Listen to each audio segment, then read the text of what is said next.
Hey guys, Shane here. So welcome to this inbox review of Asuka Models M4A3E6 Sherman Jumbo.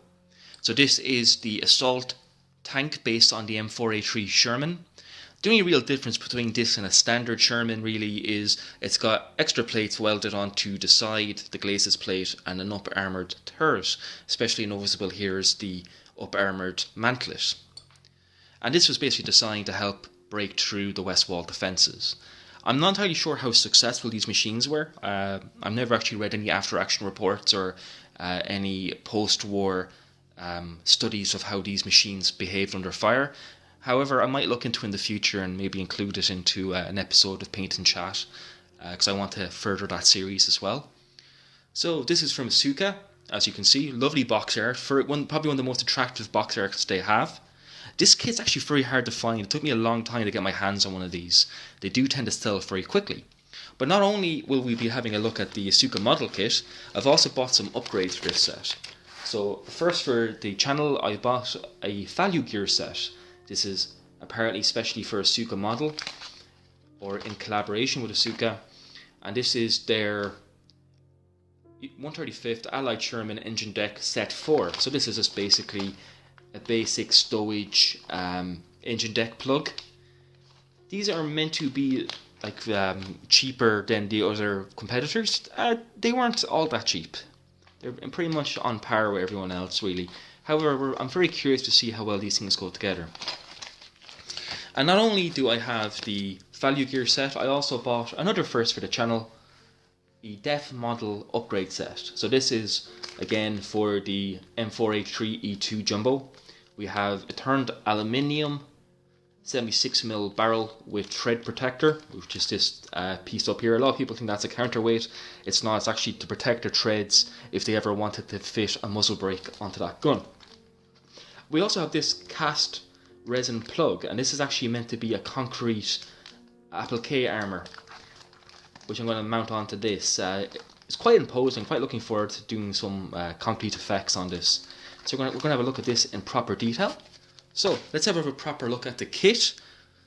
As always, we have some colour printouts here on the side. One of the marking options. 33rd Tank Battalion, 3rd Armoured Division, Belgium, 1945. On this side, we just have some photographs of the built-up model. Nothing on the back, blank.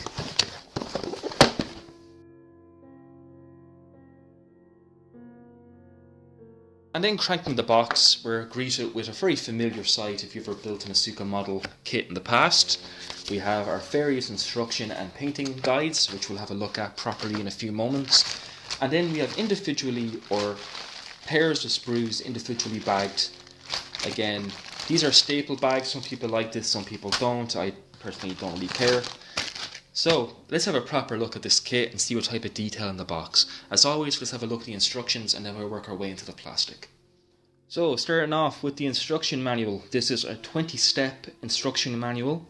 So it's not that busy of a build, and as we see, it's going to be a very uninvolved build. There's not going to be many steps or particularly busy steps. The instructions themselves are very reminiscent of Tamiya, so they're very clear and easy to follow. As always, step 1 will begin with the mounting of the tracks. These are final tracks. These come in 2 sets per track, or 2 strips per track. A dab of super glue. I just use Gorilla gel type glue, and I've never had any issues with these. And the thing about final tracks is they're more than adequate for a Sherman. Sherman has what's known as living or active suspension. There's no sag on a Sherman tank. So link and length tracks aren't necessarily, you don't need them, they're not necessary, so you can get away without them. So these are more than good, and the Asuka ones are very nicely detailed. We have our sprockets, our idlers, our late type 1-piece final drive for the transmission, or the differential cover. We move on to our buggies and the individual swing arms. So the actual FIFI-SS buggies in this kit, or the volute or vertical volute suspension systems, actually build up quite similar to the real ones. They do have the individual swing arms. We do have to cut small pieces of rubber here to act as a tension to make the make the arms swing in a realistic fashion. This can be a bit tricky. I tend to leave this part out and just glue my swing arms in a realistic position. It takes a little bit of practice just to make sure everything is aligned and to ensure that all the swing arms on both sides of the tank touch the ground. But if you take your time, it's not that difficult. On to step 6, we start moving on to the hull. Again, like in all the Asuka model kits, this is a multi-plate assembly for the lower hull tub. Again, I've never had any issue putting these together. As you can see, these are numbered, so if you follow the numbering of this, so the sequence of numbers, and each step, or each part should I say, provides individual support for the next. So it does get, it gives you very accurate alignment, so I would not worry about that. We're adding our idler mount and track tensioners, the exhaust deflectors, or should I say the exhaust shrouds, and our engine access hatch. Then we're moving on to our rather lovely deflector assembly here. These are very nice actually. I think the Asuka model kits models do the best Sherman deflectors out there. Step 7, we're moving on to our upper hull now. So we're adding our ventilators, some of our lifting eyes, and the fire extinguisher or fire cutoff or extinguisher cutoff box that's basically designed to activate the firefighting equipment inside the engine compartment if there's a fire. For some reason I feel that no one sticks around long enough in a Sherman to put to trigger those in an emergency. I have a feeling if you try to do it you'd probably be a dead man. Then we're moving on to the upper hull, and here we're actually mating upper, lower and the differential cover to the tank. Also we're beginning to add the plates that make this a jumbo, so we're adding our extra armour plates to both the sides and front of the vehicle. Step 7 we're moving, or should I say step 9, we're moving on to the driver and co-driver hatches. These are pretty well detailed. We do get individual periscopes and the armour covers or shields for them. Very bizarrely though, they never seem to give us plastic grab handles. We have to make our own one out of brass. It does give us the dimensions and the type of brass wire to use, 0.3mm brass wire. It's still very bizarre that they wouldn't include that in plastic. It's just an annoying fiddly procedure. At least for me, I don't quite like working with brass if I can avoid it. Then we're moving on to step 10. We're adding our front fenders here, as well as the gun clutch or the gun lock for the main gun, as well as some more lifting eyes. Step 11, we're moving on to the engine deck itself, adding those very large access panels or access hatches to the engine. These are very iconic and synonymous with the A3. We're adding the exhaust for the Little Joe auxiliary generator, and it does give us a small plain view here so we know to align it correctly. We're adding our convoy lights and their brush guards. I believe these come in both photo etch and in plastic. The plastic ones are very fragile. They're very easy to break with the Asuka model kits, as their plastic can be a bit brittle. Step 12, we're adding our tools. Again, we have a nice top-down view so we know which way to orientate our tools, and this is a 1-to-1 scale. That's very handy. Step 13, it tells us to add our final drive, our sprocket, idler and buggy assemblies and tracks.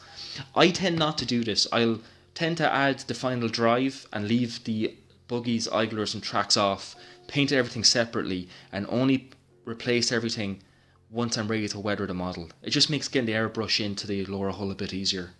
That's how I tend to work my Shermans. Step 14, we're mounting our sand shield mounting plates. This is a mixture of plastic and photo etch. We have our rear stowage shelf here with our gun cleaning rods. If you're using the Asuka model, or should I say the value gear upgrade set, don't install this because this is actually included in the resin plug. We have our spare track links and their mounts that fit on the back of the vehicle. Then we move on to the turret. Again, we have our very iconic gun mantlet, our up armoured gun mantle it. We have options of gun barrels. We have 175mm gun barrel and 2 options for the 76. One with the tread protectors or threaded. Sorry, 176mm gun with the tread protectors. Fuck.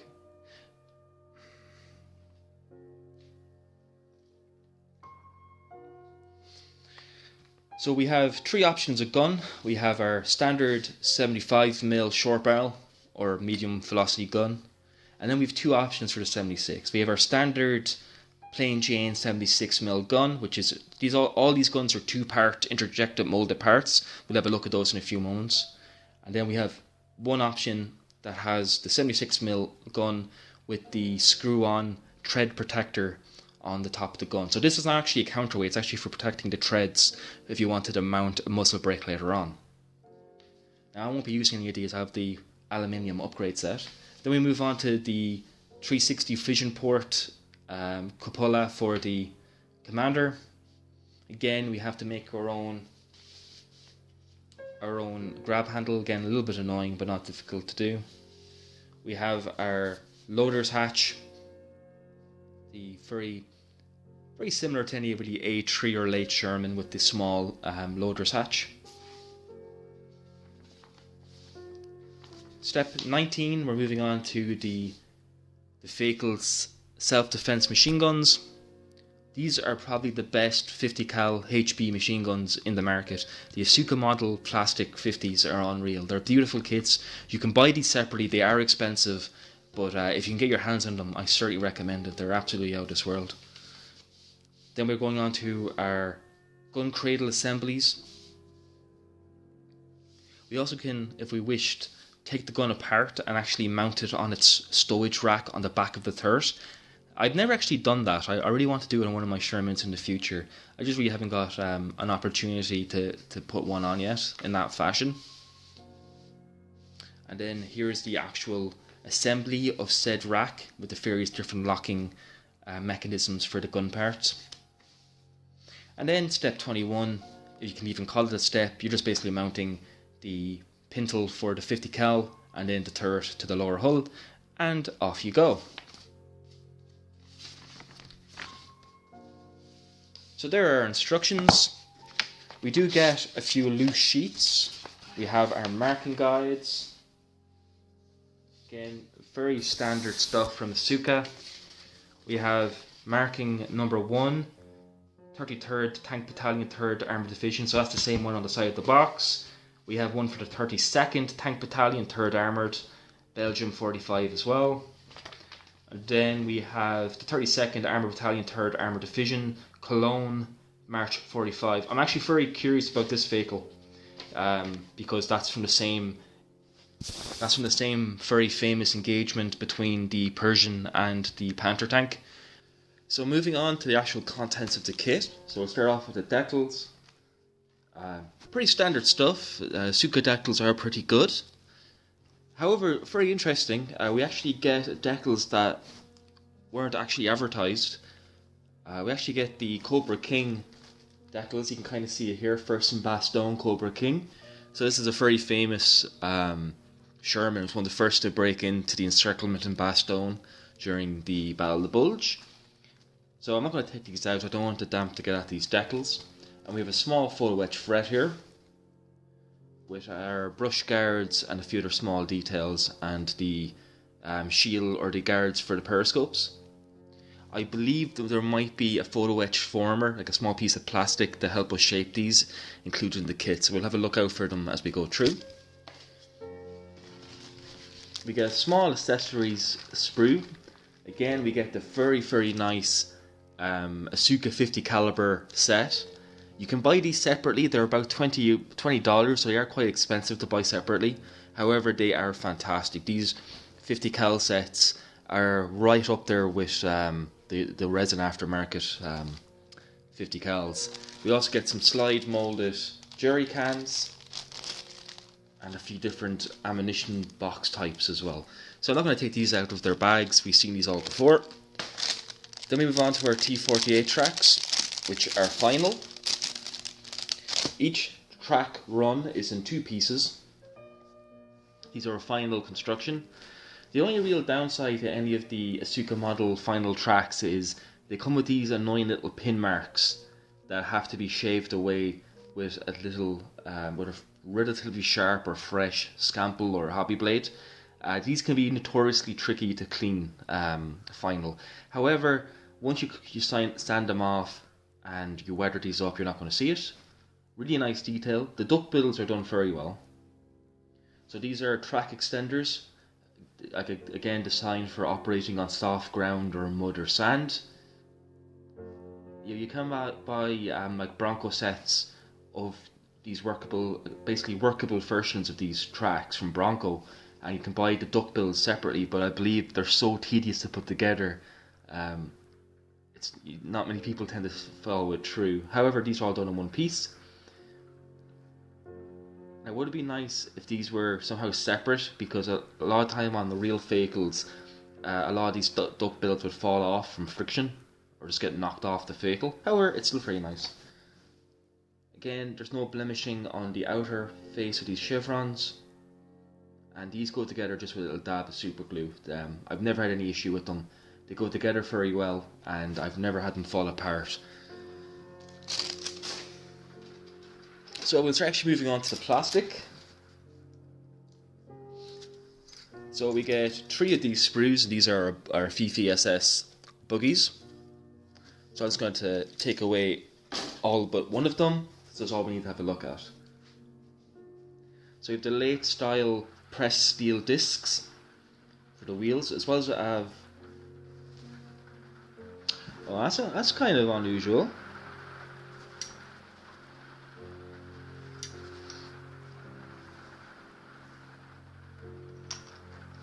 Very strange looking wheels here. I've never seen these before. I'm not sure if that's flashing or some strange wheel design. I've never seen that before. I had to look into those. That is very strange. And the Irish rain has found us, guys, so I'm sorry for the background noise. I am seeing a lot of flash, like in these early spokes type wheels that we won't be using in this kit. You see a lot of flash here. Also, we have a little bit of flashing on the return skids for the tops of the buggies. However, detail is pretty crisp. If you note these smaller pinheads here, these are the grease nipples for the wheels if you want to add them. I tend not to, because I need to stop bumping the camera. I tend not to add these. They're just a little bit too small and fiddly for me, so I tend not to bother. So we get 3 of these sprues. Again, they're very nice. There shouldn't be much of an issue to put together.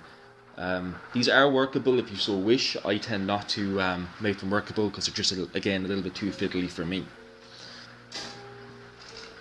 Then we're moving on to J-sprue. So we have our transmission or differential cover. We have the very late type transmission cover, and you can tell by the steep one-piece design of the transmission cover. They had a nickname for this. I can't quite remember the name of it. They named it after one of the women that worked in the design team or in the factory, for obvious reasons.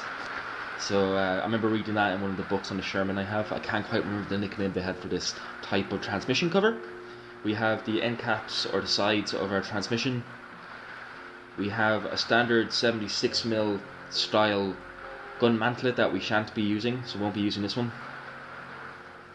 Then we have our 2 76mm guns, of one with the tread protectors and one without. Again, this is very standard stuff if you've built any Shermans before. These are a 2-piece.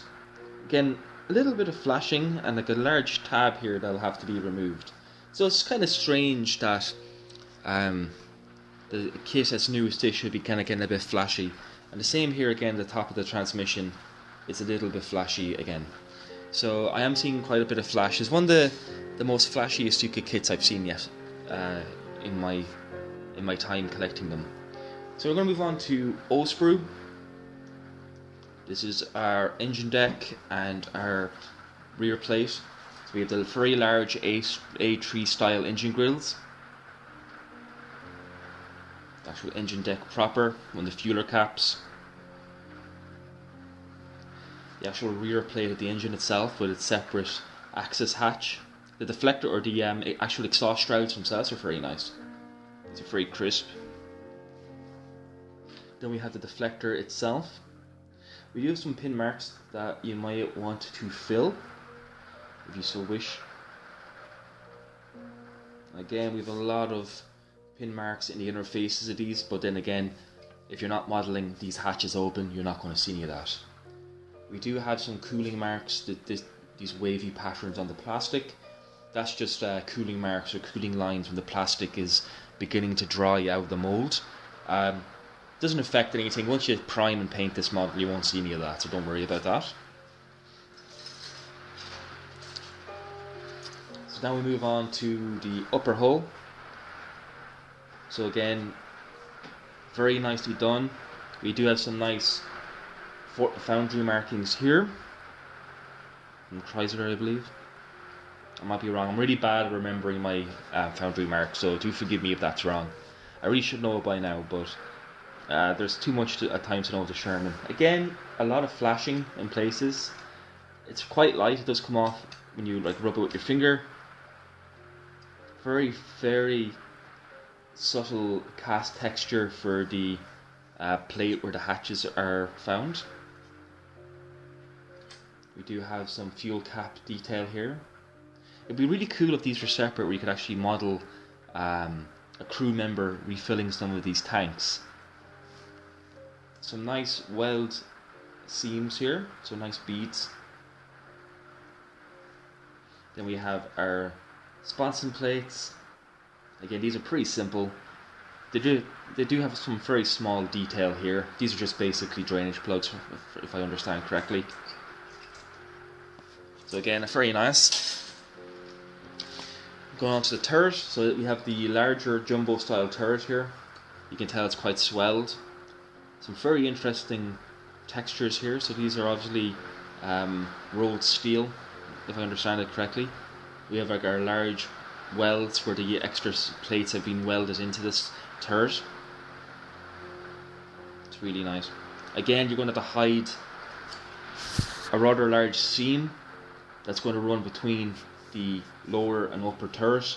However, if you just take some liquid putty and stipple it on over the turret, you're not going to see it. I believe AK's got a brand new cast texture product that I actually really want to try.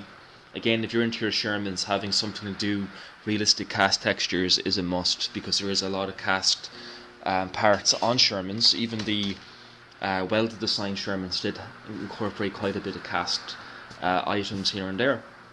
So here's our lower hull, again in multi-part construction.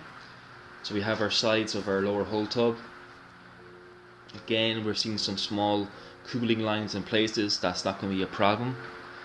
Some nice bolt detail. Not too much going on here.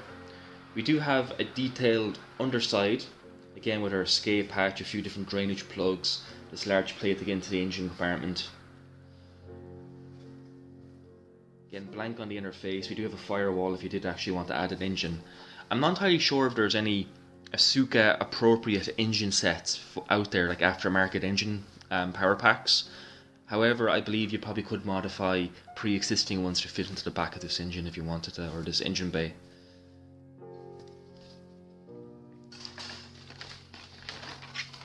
Then we have two of these sprues with our idlers and sprockets. So I'm just going to have a look at one.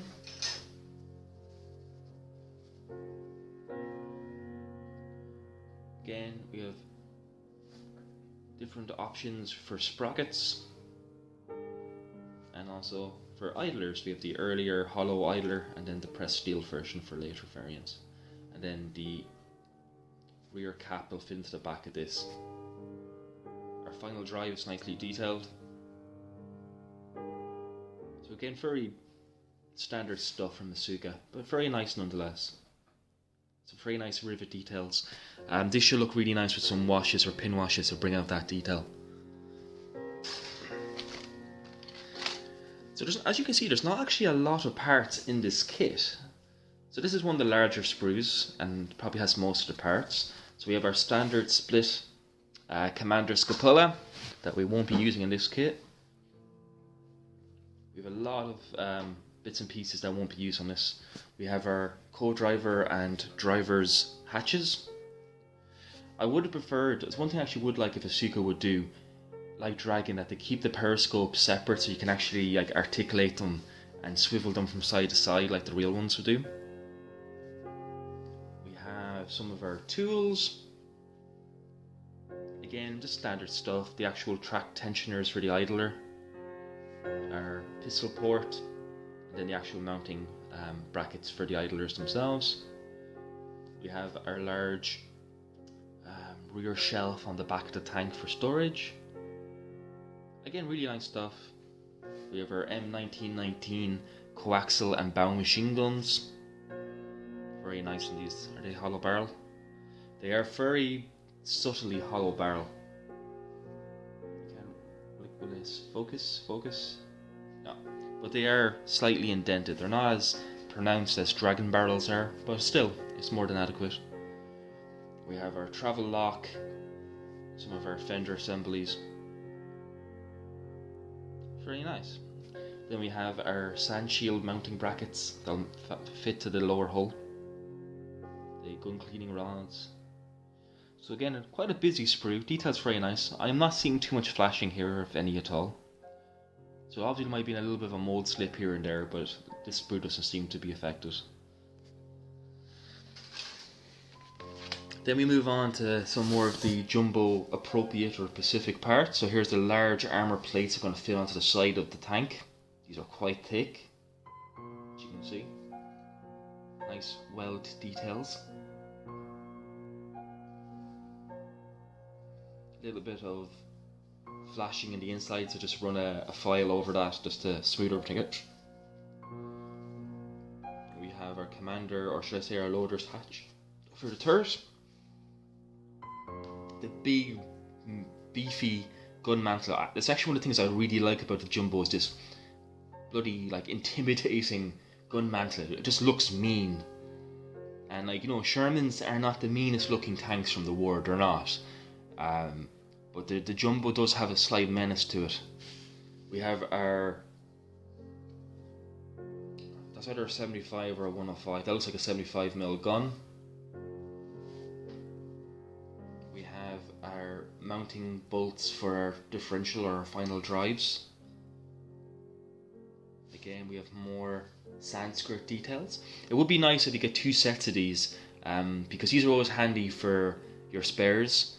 A lot of older Sherman kits don't include these, and you know, you can obviously make them out of a very thin styrene sheet, but it's always handy to have them in a spares box. I believe these these have extenders, so these are probably for the Jumbo, and the other one is just your standard Sherman. We have our armoured plate for our front laces. So this is kind of cool. I really do like that gun mantlet. And you know, with a cast texture on top of that, that's going to look very cool. So I'm going to quite looking forward to that. Now we're just onto some very small sprues. So all the large components are out of the way. So we have these two bags. They're immensely reminiscent of the Tamiya Sherman kits, because he also used to have these two small sprues with brush guards and filler caps. I'm not going to bother to take these out of the bags. The armour plates for the wet storage, or the dry storage, should I say. British style fire extinguishers. These are just a standard Sherman accessory sprues that come in all their kits. Very simple and kind of boring stuff, but you know, again, nicely detailed. I'm not seeing any real flashing here. We have some nice periscope detail, and also solid lenses for our headlights if you want. So you do have a choice between clear or solid, depending. I tend to go for the clear for the headlights and just use the solid ones for the periscopes, because I just paint my periscopes black anyway. And then our last couple of sprues, we have our clear parts. Again, I don't want to take these out, I don't want to damage them. So we have our... Actually, we'll have a proper look actually, because I have the bag open anyway, so might as well. So we have two clear sprues, one with clear periscopes if you want to use them. Detail's quite nice. Really nice, like, no, you can see quite easily through them. So nice headlights and tail lights. lenses for our convoy lights, nice. Again, we have a completely clear assembly for our direct vision cupola. So if you really wanted it, you could mask all these and have these clear. I tend not to be arsed, if I'm honest. Again, we have some of the smaller periscopes as well. And then pretty much the mirror, just in solid plastic. Do have some nasty flashing there if you can see it. And then direct vision cupola again in solid plastic. Really up to yourselves what you want to use. Detail is comparable. They do look pretty much as the exact same mold, just in clear versus standard styrene. That's all there. And then the last sprue is going to be just our poly caps. You know, just like a Tamiya kit, should I say. You know, you can put poly caps to remove pieces if you want.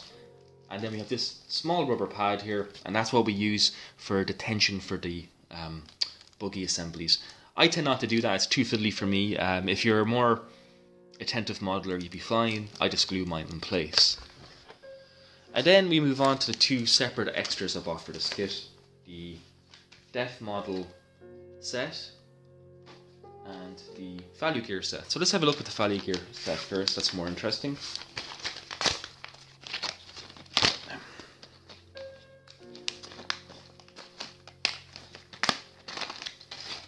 These are resin, I believe, so let's have a look at the detail. I've always been curious about just how good the Value Gear set is.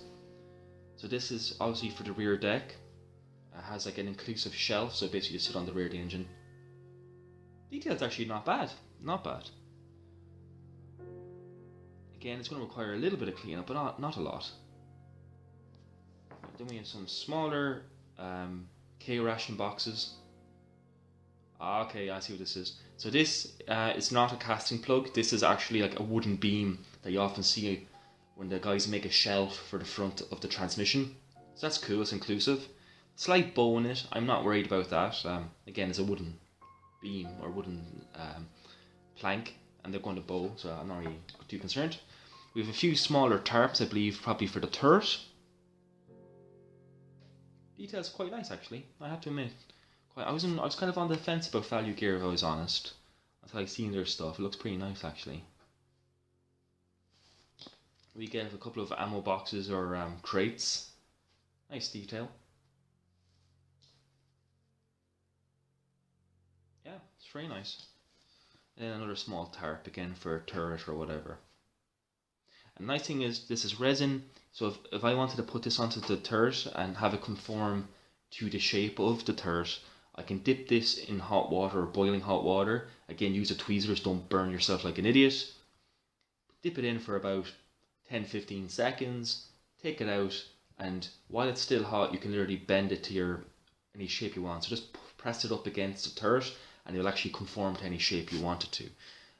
Once it's taken the shape, dip it into cold water, and it'll stay there. It's a handy little thing with resin that I don't think a lot of people know about, at least not in when it comes to accessories.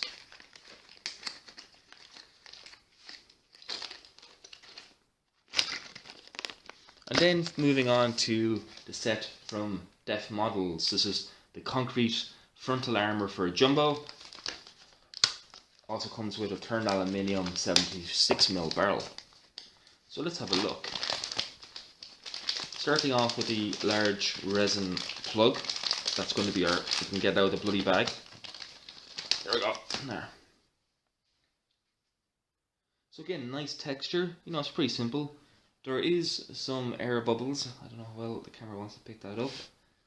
So that's a little bit disappointing. There is actually bubbles in different places. I'm not too concerned with the bubbles here. You don't really see them. But just a little bit of filler will fix that. We do have, yeah, as you can see, like the bubbling here. So you might want to fill that just for one, just to make it a little bit more stronger, and also two, these are pretty noticeable. We do have a nice bit of kind of rebar here, like an I-beam, so you can do some nice rust effects there. I'm very curious to see how this is going to fit onto the front of the tank. Will it actually do it realistically? That's very cool though. and then I'm going to actually paint this up as just like a standard kind of grey concrete colour. I'm not going to auto drab this at all, so it should add like a dash or a flash of colour to the Sherman. And then we get a really nice 76mm gun with the tread protectors. Nothing too exciting here. No treading, so there's no rifling inside the gun. But still, that's nice. And it's a marked improvement over the kit parts, as these are 2-part plastic. So if you can get your hands on an aluminium barrel, always do it if you can. Just makes life a little bit easier. You can easily and with a bit of effort recover a 2-part plastic gun barrel. It just takes a little bit of time, but it can be done as well. But if you can get your hands on a cheap gun barrel, you can save yourself a lot of hassle. So there we have the def and value gear sets. These are actually really good. Interesting note with the value gear though, people keep saying how cheaper these are compared to things like Legend or Black Dog or whatever. They're not that much cheaper, to be fair. Like, if we're honest, they're not. Like, they're, you're talking €5 or €6 cheaper, maybe a little bit more. Like, this cost me about 20 quid, and for an extra 10 or €15, I could have got a much larger resin set from, say, Black Dog or Legend. So, I don't know how much we're actually saving with these, for the simple fact being is that, yes, they are cheaper, but there's literally 5 pieces of resin in this, or 6 pieces of resin in it compared to a full set. So, it's really up to you. Maybe it's just where I have to buy them online and they can get a bit more expensive. But if you can get these cheap, I would recommend them. So guys, that's the contents of this box. And there you have my inbox review of Asuka Models M4A3E6 Jumbo Assault Tank. And all this is actually a really nice kit, and I'm really curious to see what type of result I can get out of it with the def model and the value gear sets. So if you can get your hands on this kit, I would recommend it. They can be hard to find and also harder to find at a good price, as Asuka model kits can be kind of pricey, which, to be honest with you, I don't know why they're so expensive. In many regards, Asuka Models, though as good as they are, and they are probably the best Sherman kits out there for us Sherman guys, they're just, in many regards, a Tamiya kit done right, as in not taking shortcuts on detail. They're on par, if not a little bit more simplified than a Dragon kit. However, again, if you can get your hands on them for a good price, I would strongly recommend an Asuka model kit for the Sherman enthusiast. So guys, I have harped on and babbled long enough, and I want to get cracking on my Tiger and my second Sherman for the Sherman group build that I'm doing on Facebook, as well as I have a Take-Com M3 Lee on the way as well. So I'm going to be looking really forward to reviewing that kit, because I've never actually seen a Take-Com kit up close. So do look out for that in the future, guys. Happy modelling, stay safe. I hope you guys had a really good Christmas and New Year's. I know I wasn't talking to you in between, so let's hope that 2018 will be a good scale modelling year for us all. I've been Shane. Thank you so much, guys. Happy modelling, and I'll catch you in the next video. Bye bye.